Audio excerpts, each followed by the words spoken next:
And thank you also to Commander Harmon. We're grateful for your service, for your leadership, and this incredible organization. That's what it is. It's incredible. I'm honored to be here today in Kansas City, Missouri, to pay tribute to the men and women who make freedom possible. Kansas City, and what a special place, what a special group of people. The veterans of foreign wars, you people should be very proud of yourselves. I want to personally thank each and every one of you who has served our country in uniform, defended our nation in battle, and protected our great American flag. Thank you.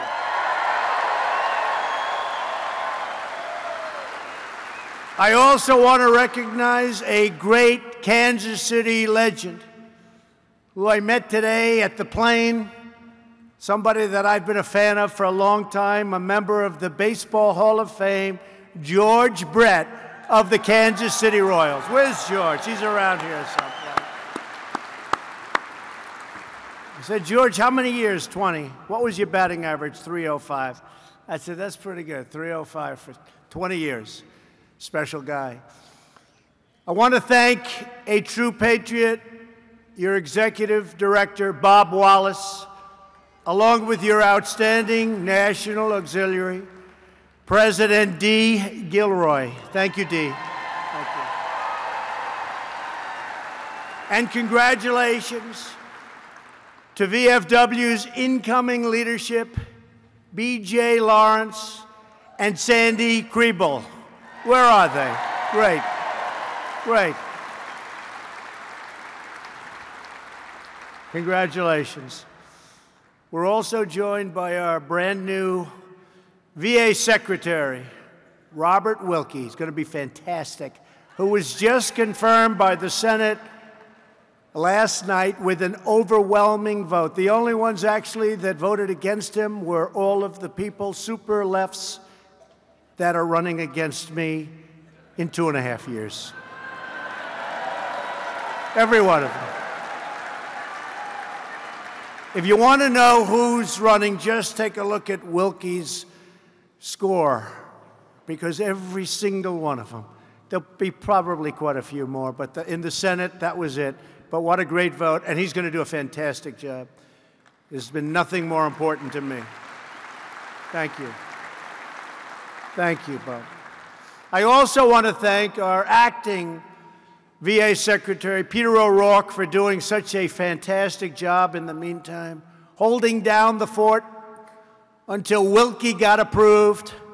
And Peter is going to be joining the whole team, and they are doing numbers, and they are doing a job with choice and with all of the other things that we've gotten approved. They're doing some job for our vets. It was a very important commitment that I made to you during the campaign, and we're fulfilling that commitment. Several terrific members of Congress are here today as well, great friends of mine. They've helped me so much. We're joined by Kevin Yoder from Kansas. Incredible guy. Kevin Yoder. What an incredible guy. And members of Missouri's congressional delegation, Vicky Hartzler, Billy Long, Jason Smith, along with your state's Attorney General. Hopefully, we need him so badly. Hopefully, your new senator to be Josh Hawley. We need Josh badly. Josh, thank you. In fact, Josh, do me a favor, come up here just for a second. Just shake my hand. This guy is a special man. Come here, Josh. Come here.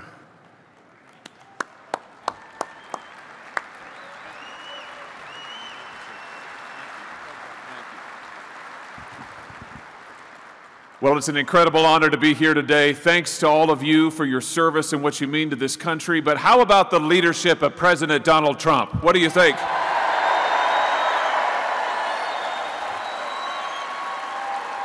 You know, when I think about President Trump, there's one word that comes to mind. That word is courage. Do you agree? How many people over the years have said that they'll do this or they'll do that, but there's one guy who had the guts to actually fulfill his promises, the guts to move our embassy to Jerusalem, the guts to actually stand up against our enemies overseas, the guts to put conservatives on the Supreme Court of the United States, and that's Donald Trump.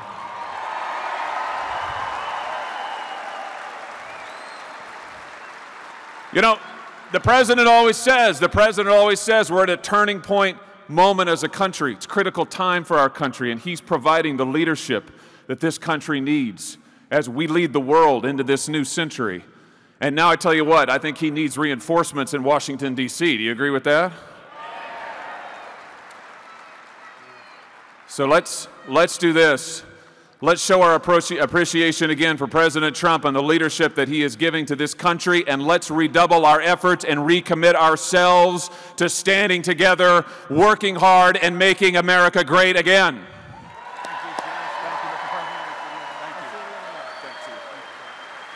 Wow. Goodbye, folks. That was great. What a great young man. Before going any further, I want to take this moment to send our prayers to the victims of the tragic boat accident that took place in your great state last week. And I have to tell you, the whole world was watching that. We lost 17 beautiful souls, including 9 members of one family, and babies for whom life was just beginning. Their lives were cut short, but they and their loved ones will never, ever be forgotten. A tragedy. We will hold their memory close to our hearts. I want to thank your governor, Mike Parson, a friend of mine, a great person, for his leadership during this terrible tragedy, along with the Coast Guard and all of the first responders who were incredible. Thank you very much. Thank you.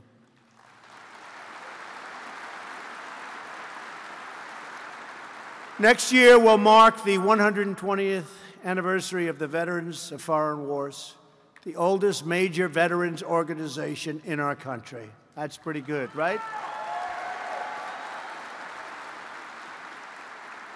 For more than a century, the VFW has represented American heroes who promoted American values, and they did so with honor. You are the universal symbol of the patriotic pride that beats loudly in every single American heart. We don't apologize for America anymore. We stand up for America. We stand up for the patriots who defend America.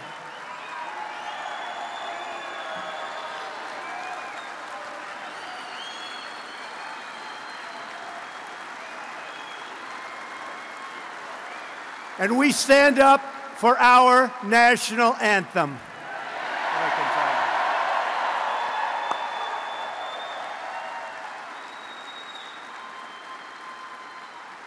We're putting America first again, and we are seeing the incredible results. We're destroying the bloodthirsty killers known as ISIS, almost gone. We're calling the threat by its real name, a name that wasn't mentioned for a long time. It's called radical Islamic terrorism. That's what it is. You have to know your enemy before you can defeat your enemy. Earlier this year, I recognized the true capital of Israel, as Josh said, Jerusalem, where we just opened the American embassy.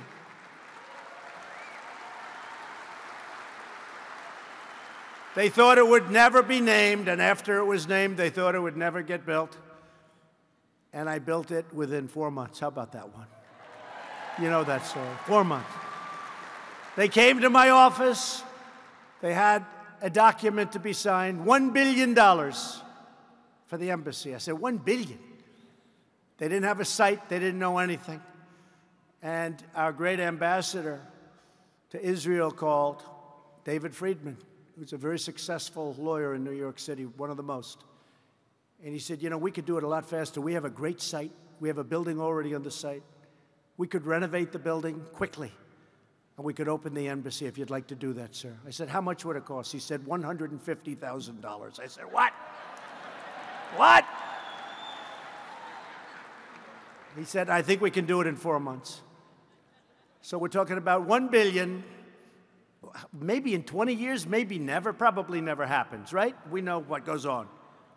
Besides that, I'd rather build ships or I'd rather build something else if we can save the money.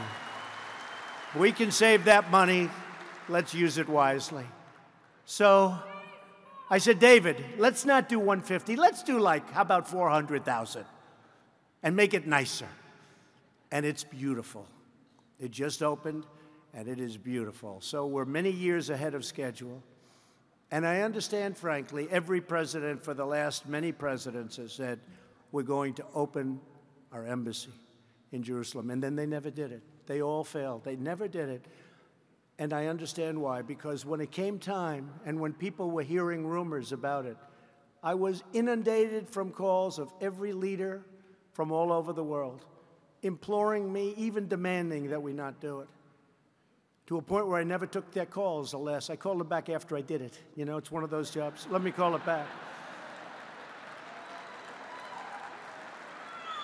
I was getting calls from kings and presidents and dictators. I was getting a call from everyone. And when I knew what it was about, I'd say, tell them I'll call them next week. Then I called them and I said, oh, I didn't know you felt that way. Well, it's too late. It's all done.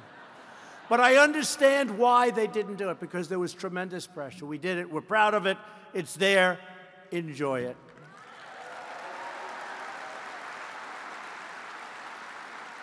And by the way, the biggest fan may very well be the evangelicals. They wanted that built. They wanted that there. So we're very proud of it.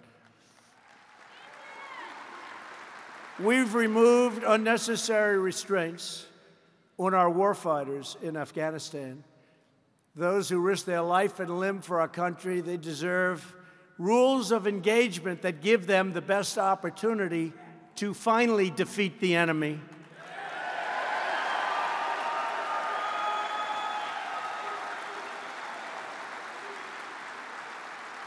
And we're making, for the first time in years, we're making a lot of progress in Afghanistan. I withdrew the United States from the horrible, one-sided Iran nuclear deal.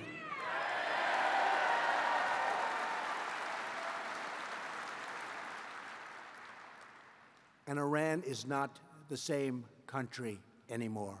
That I can say. And we'll see what happens. But we're ready to make a real deal, not the deal that was done by the previous administration, which was a disaster.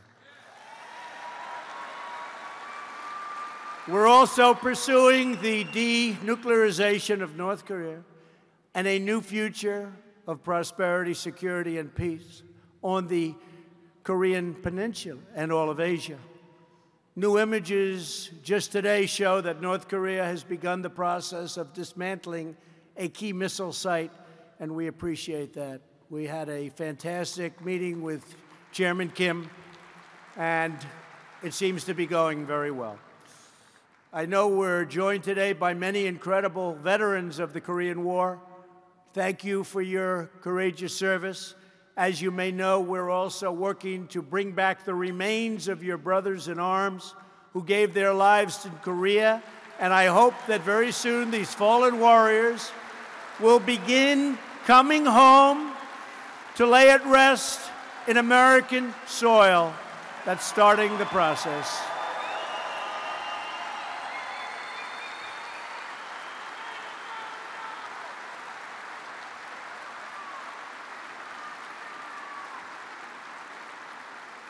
At the very end of our meeting, I said to Chairman Kim, good relationship, good feeling. I said, I would really appreciate if you could do that. He said, it will be done. So I was very happy, and I think that process is starting fairly soon, we hope. Because we believe in no American left behind. We believe in that, right? No American left behind. I want to thank the VFW for your devotion to our fallen heroes, unknown soldiers, prisoners of war, and those missing in action and their families. No one better understands the horrors of war than the people in this room. It is the warrior who bears the scars of battle and who prays most fervently for peace. That is why we remember George Washington's advice that the best way to preserve the peace is to be prepared for war.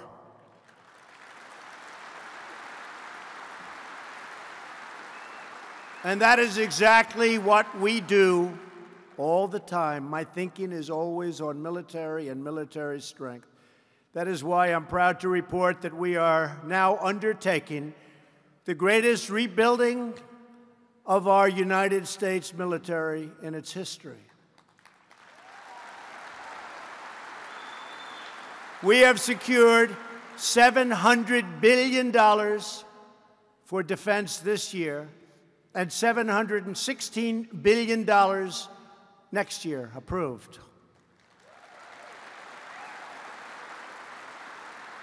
We're ordering 147 new F-35 Lightning fighters. This is an incredible plane. It's stealth. You can't see it. So when I talk to even people from the other side, they're trying to order our plane. They like the fact that you can't see it. I said, how would it do in battle with your plane? They say, well, we have one problem. We can't see your plane. That's a big problem. Stealth, super stealth, the best in the world. We make the best military equipment in the world. Also, remember this, jobs. We're ordering 239 Apache and Black Hawk helicopters. You know what they are. They're incredible. 19 major naval vessels and nearly 8,000 Humvees. And these will be Humvees that are used by our great soldiers, not handed out to everybody like you've been reading about in the past. All made right here in the USA.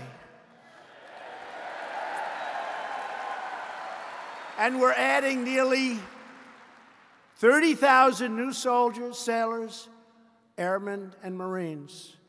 And I've directed the Pentagon to begin the process of creating the 6th branch of our military. It's called the Space Force.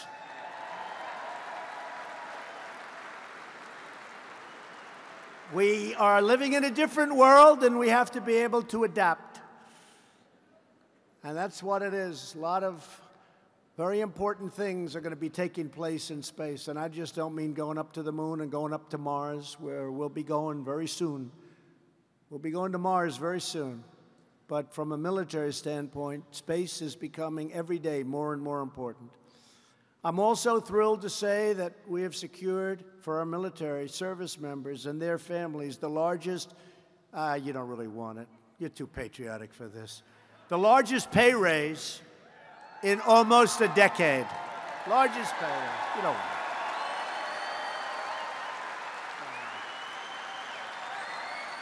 it. You don't want it.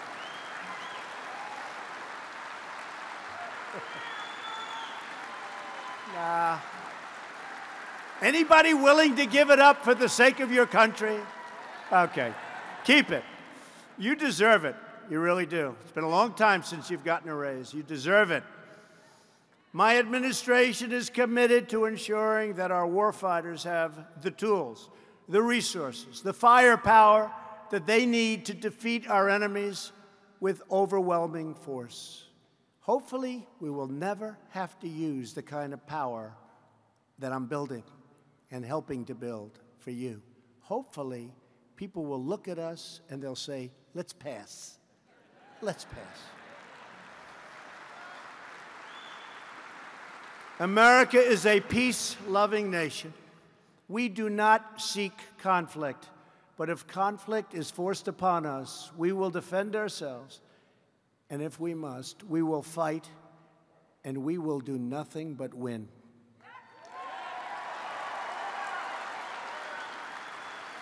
As the great General MacArthur once said, in war, there is no substitute for victory. Victory. We're also committed to ensuring that when our warriors return home as veterans, they receive the best care anywhere on earth.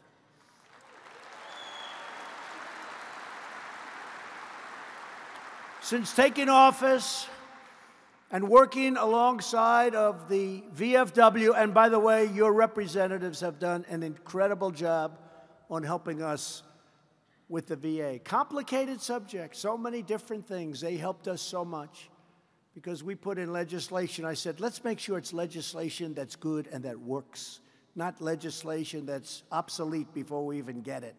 If we're going to fight like hell to get everybody to approve it, let's get approved what's good. And we've enacted some of the largest VA reforms in the history of the VA. Probably the largest. Last year, I signed into law the landmark VA Accountability Act, which nobody thought we could get approved. Nobody. We're good at getting things approved. Nobody thought. Now, when a bad person, maybe a federal employee in this case, but somebody bad mistreats or neglects or abuses our great veterans in their time of need, we can turn to them, look at them in the eye and say, you're fired, get out, get out.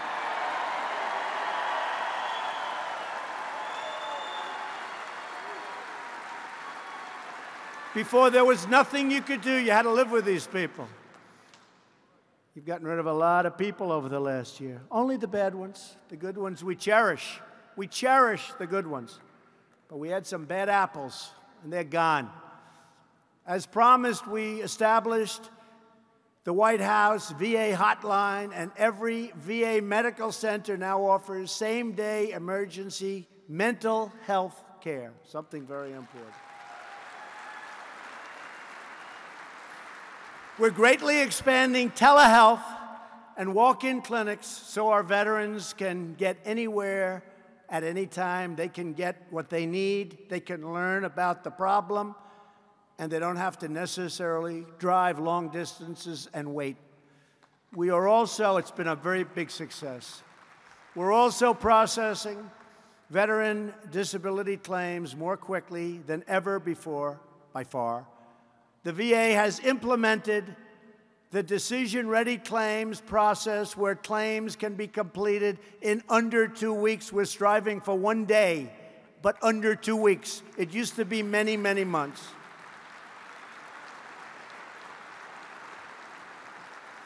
Last year, I signed legislation. It's amazing. I just said last year. It's been a long time already, isn't it? Huh? That was some campaign, wasn't it? I signed legislation so that veterans can use their GI Bill education benefits at any point in their lifetime. It's a big difference. They never expire, so vets can get the education they need when it is right for them. And with the VFW's tremendous help, we passed Veterans' Choice, the biggest thing ever, the biggest thing. That's got to be the biggest improvement you can have. So now, if you can't get treatment that you need in a timely manner, people used to wait 2 weeks, 3 weeks, 8 weeks. They couldn't get to a doctor. You will have the right to see a private doctor immediately, and we will pay for it. And you know what? It's very, very cost effective, and thousands and thousands of lives are going to be saved, and your quality of life is going to be so much better. So you don't have to wait online for 2.5 weeks to see a doctor like in the past. Veterans' Choice has been passed.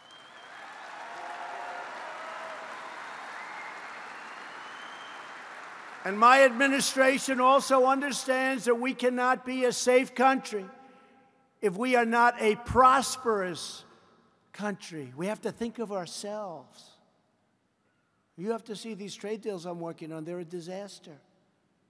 We're losing hundreds of billions of dollars with individual countries a year.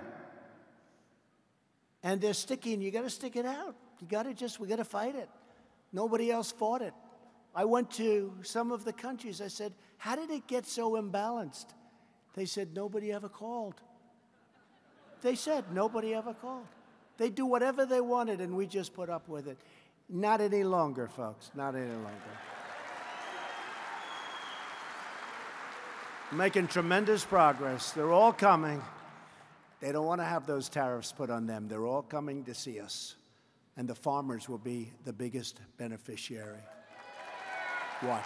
We're opening up markets. You watch what's going to happen. Just be a little patient. They're all aiming at anybody that likes me. And they have lobbyists like nobody's ever seen. They have the best lobbyists ever put together. I was hearing and reading that they have some of the greatest lobbying teams ever put together. You've got to stop the president from putting tariffs on these countries and these companies that are ripping off the United States. You've got to stop him. Just remember, we're going to do something that, honestly, nobody else could do. Nobody else could do. We have a lot of... Thank you, darling. I like you, too. I like her. Thank you very much. That was good timing. We're now in the midst of a great economic revival. And it's for that reason that I chose this is the time. Last year, our country lost $817 billion with a B dollars on trade. We lost $817 billion. And people say, oh, could you do it this week? Could you get it done immediately? These countries have been ripping us off for decades. It doesn't take a week. It takes a little longer. But we're going to get it done. But just remember, we can't lose $817 billion. We rebuilt China. What the European Union is doing to us is incredible. How bad? They made $151 billion last year, our trade deficit with the European Union. They sound nice, but they're rough. They're all coming in to see me tomorrow. They're all coming to the White House. I said, you have to change. They didn't want to change. I said, okay, good. We're going to tariff your cars. They send millions of cars. Mercedes, all of them. BMW, so many cars. I said, we're going to have to tariff your cars. They said, when can we show up? When can we be there? Would tomorrow be okay? No, folks, stick with us. Stick with us.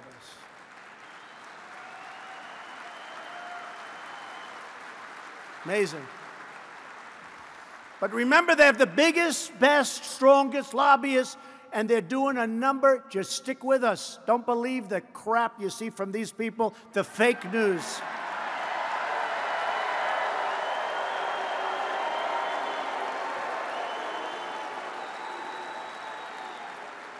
I mean, I saw a piece on NBC today. NBC, not just CNN. CNN's the worst, but I saw a piece on NBC. It was heart-throbbing. They were interviewing people. They probably go through 20, and then they pick the one that sounds like the worst. But they went through a group of people. In fact, I wanted to say, I got to do something about this Trump. Terrible. And that piece was done by the lobbyists and by the people that they hire. It was a total setup. This country is doing better than it's ever done before economically. This is the time to take off the ripoff of tariff. We have to do it. You know, other countries have tariffs on us. So when I say, well, I'm going to put tariffs on them, they all start screaming, he's using tariffs. China charges us, when we make a car, 25% tariff. We charge them 2.5%. Other than that, it's a fair deal. Okay? Similar things with other countries. like the European Union. They're a big abuser. But it's all working out. And just remember, what you're seeing and what you're reading is not what's happening. And I'll tell you, I have so many people that are so in favor, because we have to make our country truly great again. Remember? Make America Great Again, and then in 2.5 years, it's called Keep America Great. So the way we keep America great is to make at least reasonable, I'm not saying at least reasonable, at least fair trade deals, not stupid trade deals like we've put up with for 25 years. So we're changing it, and we're changing it rapidly.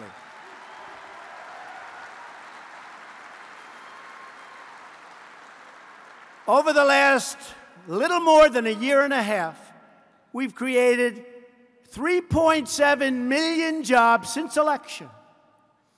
African American, Hispanic, and Asian American unemployment has reached the lowest levels ever recorded in our country's history. The lowest levels. Unemployment, lowest level. Remember, I used to say, I said it here, what do you have to lose? I was right. Women's unemployment recently achieved a 65-year low, lowest in 65 years.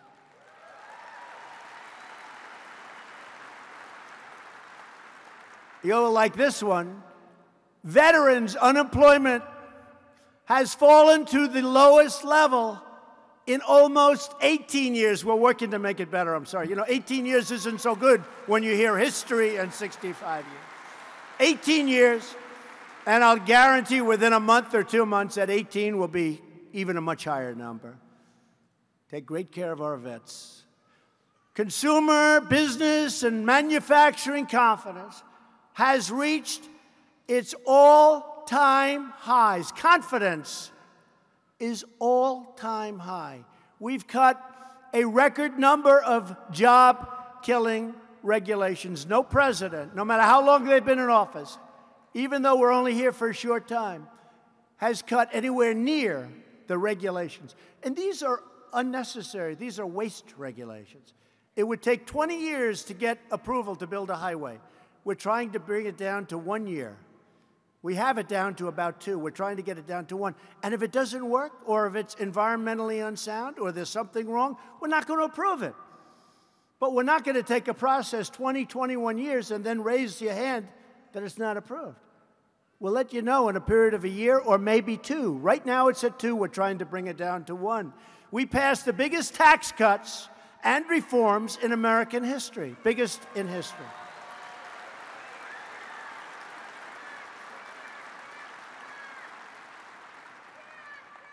And unfortunately, we had tremendous opposition for lowering your taxes from Claire McCaskill. She voted against. Unbelievable. And she wants to now end it so that you pay more. Did you figure this one out? I don't know. Is that good? You figure that one out. In the first quarter of this year alone, American companies repatriated a record of nearly $300 billion. This is in the first quarter. And it's coming back into our country with our companies and our employment and building plants and factories and headquarters in our country where it belongs.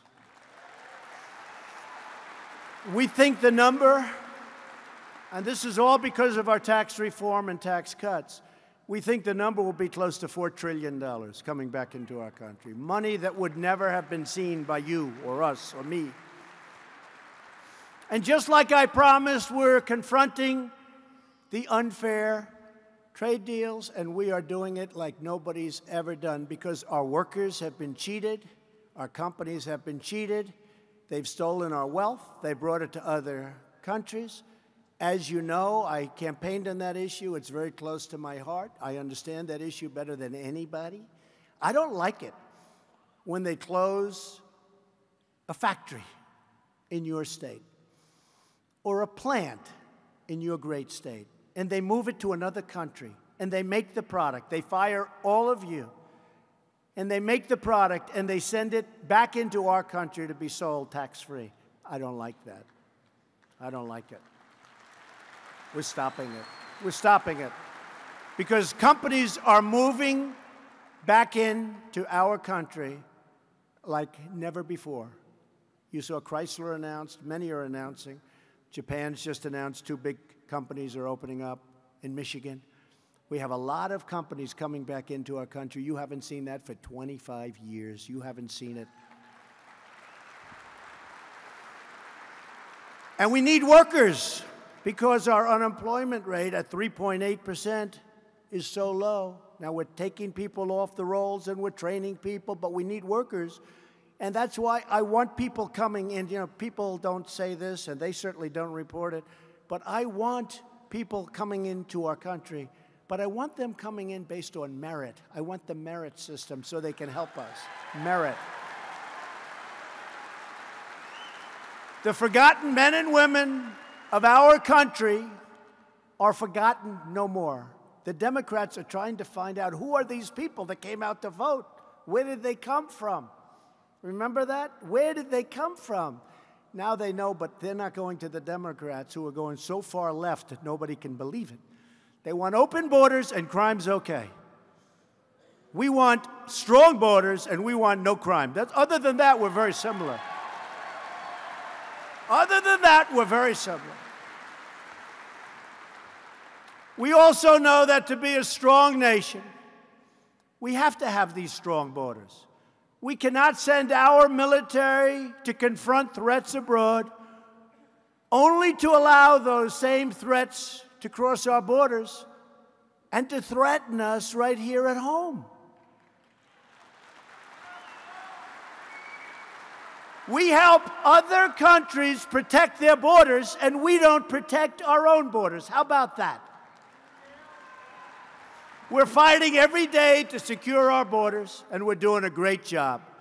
But we're not given the tools. We have the worst laws in any country ever in history. We have catch and release. You catch them.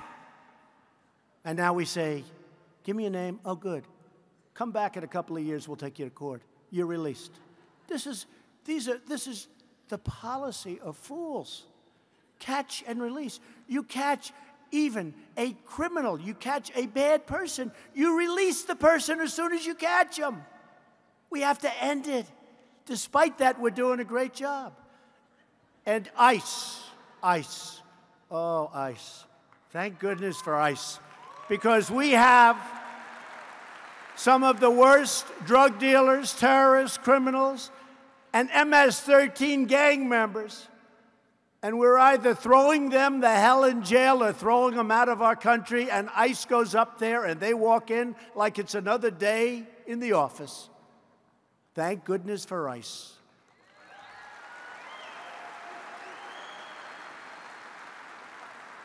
The Democrats want to abandon ICE. They want to end ICE. They're too strong. I saw one of the people they're too strong. They're too strong. I think MS-13 is strong, too. The only thing they understand is strength. They don't understand anything but strength. And ICE is tough and smart, and they track them down, and they stop tremendous amounts of crime. And these are great people, and they're not being treated properly.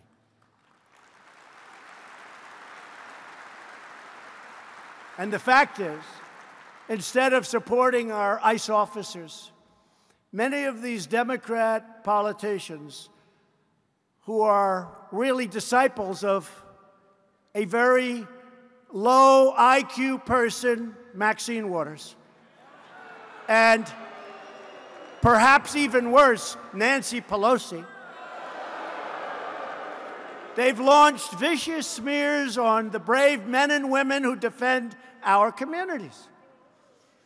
ICE officers work in dangerous conditions to protect our communities. And more than a third of ICE officers happen to be veterans themselves. About a third. But Democratic politicians want to abolish ICE. They want to see open borders. Can you imagine? You know, every once in a while you'll hear something, and usually you understand, like in deal making, you always have to understand the other side. When you hear open borders, when you hear get rid of ICE, when you hear some of the things that they're proposing, it's like you can't even understand it. Can you imagine? Open borders, you'd have millions of people pouring into our country. Millions and millions of people. Many people that you don't want in our country. But you would have millions of people pouring into our country. The crime would be unbelievable. And they want to get rid of the crime fighter on top of everything else. Open the border and get rid of your crime fighters. You don't understand it. Nobody understands it. But I hope they keep it up, because we're going to have a lot of fun in 4 months, and we're going to have a lot of fun in 2020 running against that. My administration will always stand proudly with the heroes of ICE and Border Patrol. They are heroes. And I want them to know that we thank them. The veterans of foreign wars understand better than anyone the importance of honoring those who put service to their fellow citizens before they put service to themselves. That's both at home and abroad.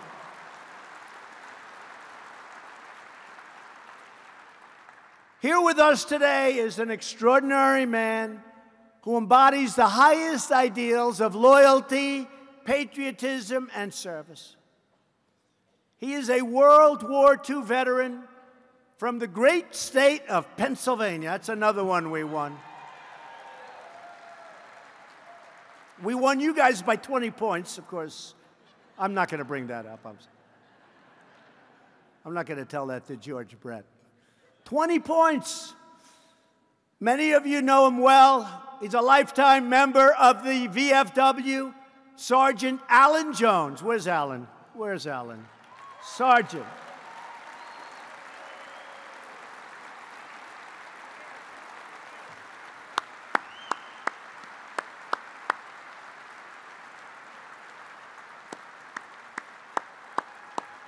Should we bring him up? Come on, Alan.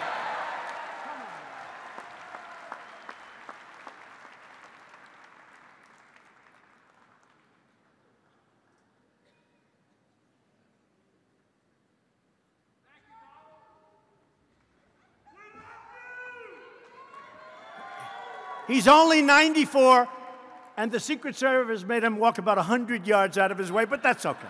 That's okay.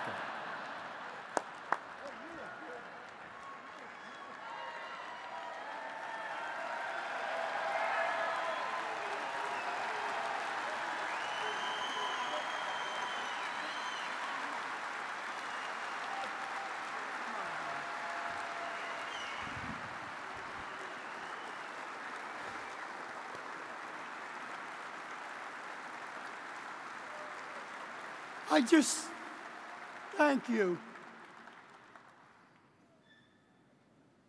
This is one of the highlights of this 94-year-old man. I just want to tell you a few things, may I, yes. Mr. President? I've got time. I had 4 brothers serve in World War II. My oldest brother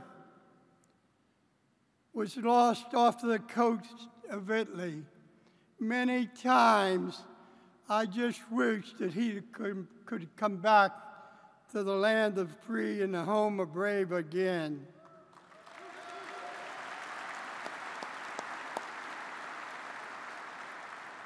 I've given to the veterans of foreign wars 70 years of my life.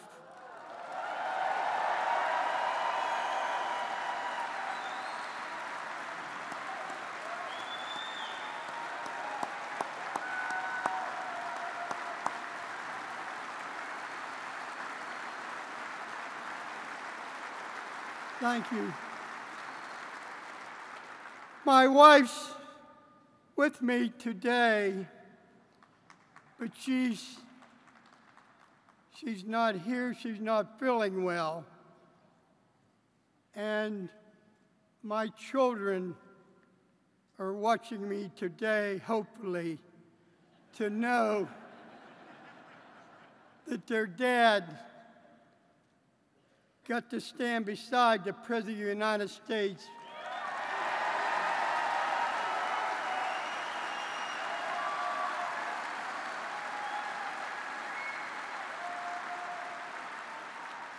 with the President. Mr. President, I want to ask you something.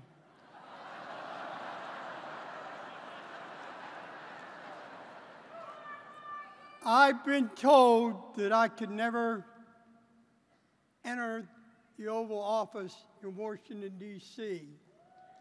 I'm going to be 95 years of age, April 11th of next year.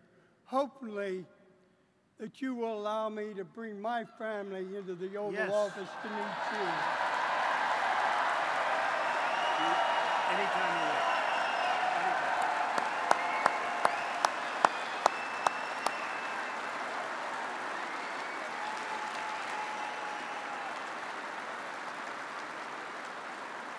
One last thing, Mr. President.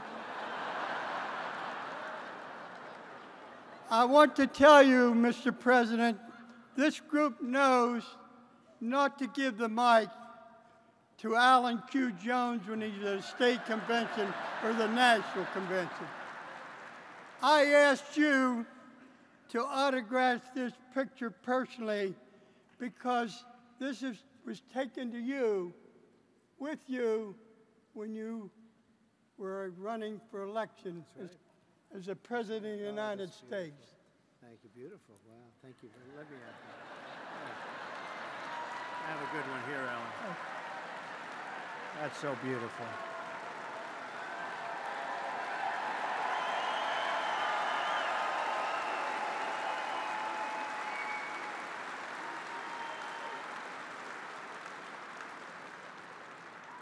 I'm going to say up here. Okay, here, I'm going to do this. You got it. Thank you, Alan. Thank you, man.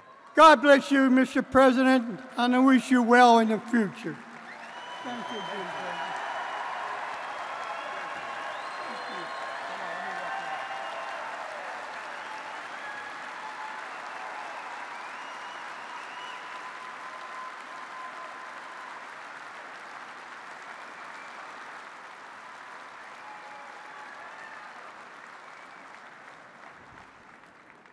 I started to get a little bit concerned when he was finishing. Well, this is a president that will have you in the Oval Office, so all of my people back there, they're working it out already, okay? With honor. And we pay tribute not only to Alan, but to all of the heroes of the greatest generation.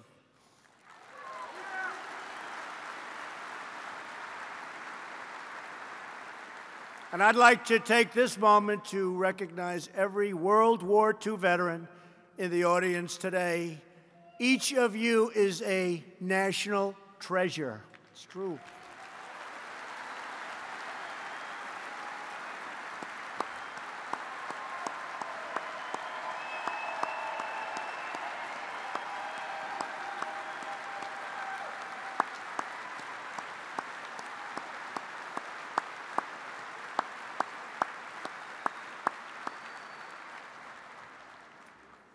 We will never forget what you did for us, ever. From Bunker Hill to Belleau Wood, from Iwo Jima to the Incheon landing, Americans have stormed into danger, stared down evil, and stood strong and tall for God, country, and freedom.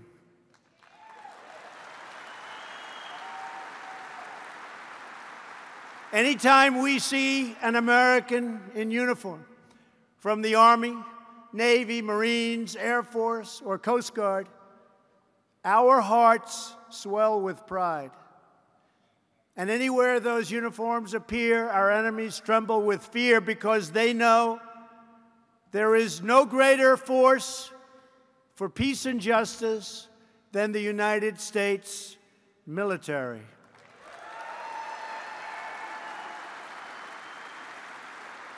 To every single member of the VFW, because of your service, your courage, and your example, we are restoring the dreams and the glory and the greatness of America.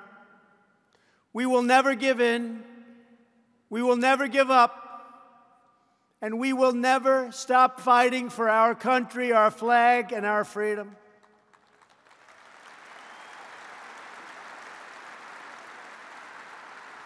Together, we will keep on fighting, and we will keep on winning as one people, one family, and one nation under God. Thank you. God bless you.